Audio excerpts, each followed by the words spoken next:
నా భర్త ఏ నేరం చేయలేదు. నా భర్త గత అన్న కొంచెం కింద దించండి అన్న కొద్ది కింద దించండి. నా భర్త గత 5 సంవత్సరాల్లో ఆయన సాక్ష్యం రాష్ట్రం అంతా చూసి ఓట్లేసి నా భర్తకున్న సాక్ష్యాన్ని బట్టి మేము జగన్మోహన్ రెడ్డి గారి కోసం మేము నిలబడి ఒక అబద్ధ సాక్ష్యాన్ని మేము చెప్పలేక మా కుటుంబం మేము నిలబడ్డందుకు మా మీద పాయింట్ బ్లాక్లో గన్ను పెట్టి నా భర్తని ఇదే స్టేషన్లో చంపే ప్రయత్నం చంద్రబాబు నాయుడు గారు చేయించి డబ్బులు బ్యాగుల్లో పెట్టుకొచ్చి నా భర్తకి ఇచ్చి ఈ ప్రలోభాలకి లొంగితే ఈ మాటలన్నీ మీరు చెప్తే ఇంత డబ్బు ఇన్ని కార్లు మీ ఇంటికి వస్తాయని మమ్మల్ని చెప్తే మాకు అవసరం లేదు. ఒక నిందని ఒక నిజాయితీ కలిగిన వ్యక్తి మీద మేము వేయాలనుకోలేదు అని మేము బయటకు వచ్చినప్పుడు ఆ సాక్ష్యాన్ని చూసి మమ్మల్ని జనాలు ఆదరించి స్టేట్ వైడ్గా నా భర్త ఈరోజు పెద్ద స్టేట్ లీడర్ అయ్యాడు. చంద్రబాబు నాయుడు గారు అనుకుంటున్నాడు నేను అన్నకు దొక్కేస్తున్నాను, నేను అది దాన్ని ఏమంటారంటే సునకానందం పొందుతున్నారు వాళ్ళు. అంత పెద్ద వయసులో ఉండి ఆ స్థాయిలో ఉండి కూడా మా జీవితాలతో దళితులతో ఇలా ఆడుకోవటం చంద్రబాబు నాయుడు గారికి అయితే ఇది కరెక్ట్ కాదు. నా భర్తను రాత్రి 1 గంట 2 గంటల నుంచి హైదరాబాద్ నుంచి వస్తే ఎంతసేపు పట్టిద్దండి? హైదరాబాద్ నుంచి జర్నీ ఎంతసేపు పట్టిద్ది? 1 గంటకు అరెస్ట్ చేశారు. ఎన్ని గంటలు పట్టిద్ది? 3 గంటలు పట్టిద్ది, 4 గంటలు పట్టిద్ది. ఎప్పుడు తీసుకొచ్చారు? ఇప్పుడు తీసుకొచ్చారు. అంటే ఎంత ఇబ్బంది పెట్టారు మమ్మల్ని జర్నీలో కూడా. మేము కార్లు ఎత్తుకుంటుంటే మా కార్లకు అందం, మేము ఫాలో చేసుకుంటుంటే ఎక్కడ ఉన్నాడో తెలియదు. కారుకి ఇట్లా అడ్డం పడి నా భర్త అసలు కారులో ఉన్నాడా లేదా, అసలు ఏమన్నా చేశారా అన్నని వెళ్ళి కార్లకు అడ్డం పడితే నా దగ్గర ఉన్నాయి, వీడియోలు తీశారు మా పిల్లలు. కారుకి అడ్డం పడి చూసుకుంటే సోయి లేకుండా కారులో నిద్రపోతున్నాడు, చుట్టూ పోలీసులు, ఆయన ఒక్కడే కారులో. కాదన్నా నన్ను ఎక్కించుకోండి అంటే ఏదో వాళ్ళకి ఇష్టం వచ్చినట్టు చేశారు. మాకు ఒక 4 అబద్ధాలు చెప్పి 4 మాయ మాటలు చెప్పి మాకు హైప్ క్రియేట్ చేసుకోవడం మాకు రాదు. మేము యథార్థంగా బ్రతుకుతున్నామని మేము అనుకుంటున్నాం, మేము నీచంగా బతుకుతున్నామని చంద్రబాబు నాయుడు అనుకుంటున్నారు.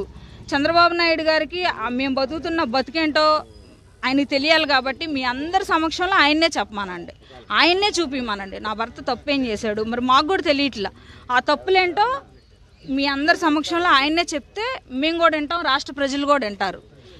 ఏ నేరం లేకుండా అరెస్ట్ చేయడానికి ప్రజావేదిక కూల్చేదానిలో, టీడీపీ పార్టీ ఆఫీస్ కూల్చేదానిలో ఏ మీడియాలోనైనా లేకపోతే ఏ నందిగం సురేష్ గారు ఉన్నట్టు ఏ ఒక్క సాక్ష్యమైనా ఉంటే ఇదిగో నందిగం సురేష్ గారు ఎలా ఉన్నారు, ఇదిగో ఫోటో అని చూపించవచ్చు కదా.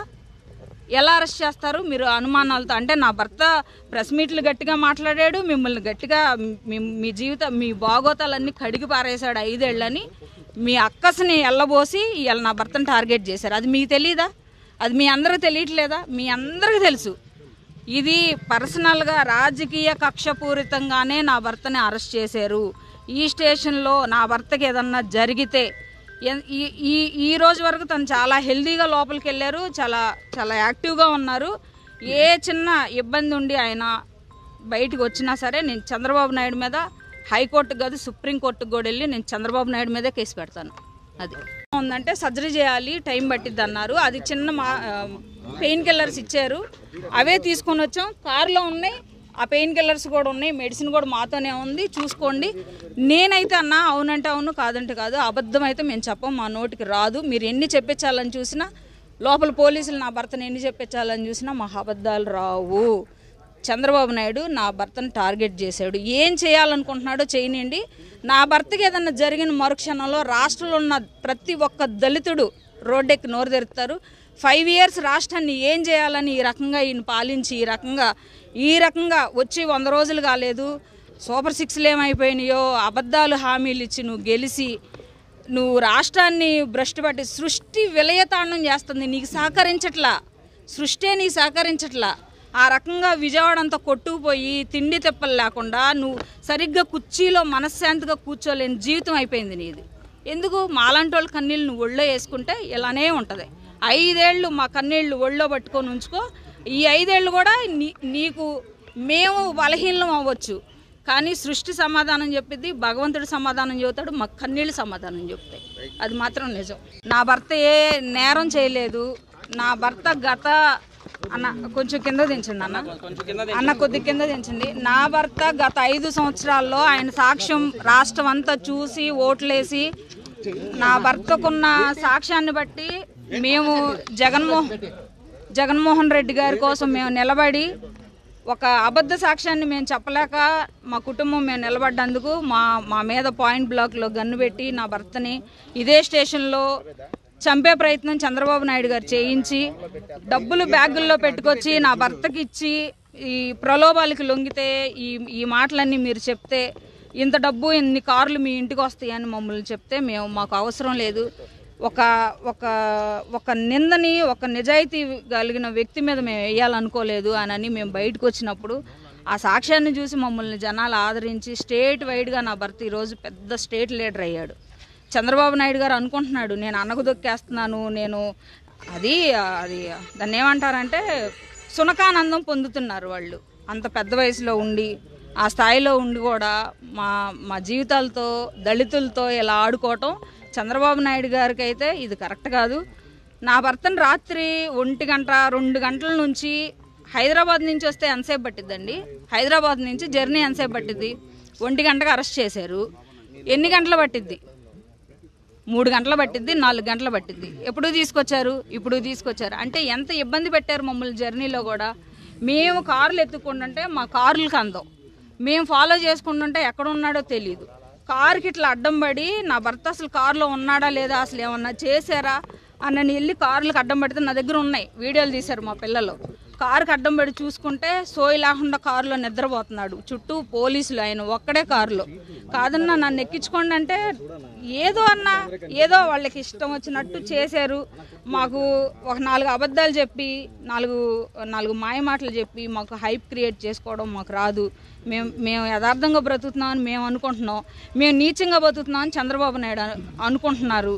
చంద్రబాబు నాయుడు గారికి మేము బతుకుతున్న బతికేంటో ఆయనకి తెలియాలి కాబట్టి మీ అందరి సమక్షంలో ఆయన్నే చెప్పమానండి, ఆయన్నే చూపిమానండి నా భర్త తప్పేం చేశాడు. మరి మాకు కూడా తెలియట్లా ఆ తప్పులేంటో మీ అందరి సమక్షంలో ఆయన్నే చెప్తే మేము కూడా వింటాం, రాష్ట్ర ప్రజలు కూడా వింటారు. ఏ నేరం లేకుండా అరెస్ట్ చేయడానికి ప్రజావేదిక కూల్చేదానిలో, టీడీపీ పార్టీ ఆఫీస్ కూల్చేదానిలో ఏ మీడియాలోనైనా లేకపోతే ఏ నందిగు సురేష్ గారు ఉన్నట్టు ఏ ఒక్క సాక్ష్యమైనా ఉంటే ఇదిగో నందిగు సురేష్ గారు ఎలా ఉన్నారు, ఇదిగో ఫోటో అని చూపించవచ్చు కదా. ఎలా అరెస్ట్ చేస్తారు మీరు అనుమానాలతో? అంటే నా భర్త ప్రెస్ మీట్లు గట్టిగా మాట్లాడాడు, మిమ్మల్ని గట్టిగా మీ బాగోతాలన్నీ కడిగి పారేశాడు 5 ఏళ్ళని మీ అక్కస్ని ఎల్లబోసి ఇలా నా భర్తను టార్గెట్ చేశారు. అది మీకు తెలియదా? అది మీ అందరికి తెలియట్లేదా? మీ అందరికీ తెలుసు. ఇది పర్సనల్గా రాజకీయ కక్షపూరితంగానే నా భర్తని అరెస్ట్ చేశారు. ఈ స్టేషన్లో నా భర్తకి ఏదన్నా జరిగితే ఈ రోజు వరకు తను చాలా హెల్దీగా లోపలికి వెళ్ళారు, చాలా యాక్టివ్గా ఉన్నారు.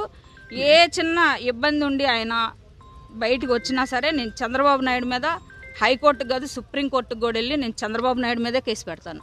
అది ఉందంటే సర్జరీ చేయాలి, టైం పట్టిద్ది అన్నారు. అది చిన్న పెయిన్ కిల్లర్స్ ఇచ్చారు, అవే తీసుకొని వచ్చాం. కారులో ఉన్నాయి, ఆ పెయిన్ కిల్లర్స్ కూడా ఉన్నాయి, మెడిసిన్ కూడా మాతోనే ఉంది, చూసుకోండి.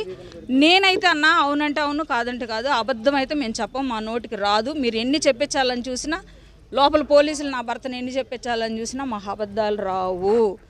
చంద్రబాబు నాయుడు నా భర్తను టార్గెట్ చేశాడు, ఏం చేయాలనుకుంటున్నాడో చేయనండి.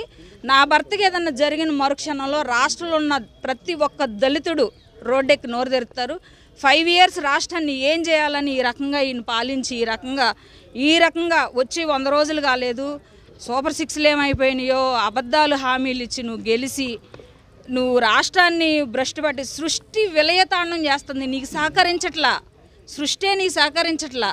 ఆ రకంగా విజయవాడ అంతా కొట్టుకుపోయి తిండి తిప్పలు లేకుండా నువ్వు సరిగ్గా కుర్చీలో మనశ్శాంతిగా కూర్చోలేని జీవితం అయిపోయింది నీది. ఎందుకు మాలాంటి వాళ్ళ కన్నీళ్ళు నువ్వు ఒళ్ళో వేసుకుంటే ఇలానే ఉంటుంది. 5 ఏళ్ళు మా కన్నీళ్ళు ఒళ్ళో పట్టుకొని ఉంచుకో. ఈ 5 ఏళ్ళు కూడా నీకు మేము బలహీనం అవ్వచ్చు, కానీ సృష్టి సమాధానం చెప్పిద్ది, భగవంతుడు సమాధానం చెబుతాడు, మా కన్నీళ్ళు సమాధానం చెప్తాయి. అది మాత్రం నిజం.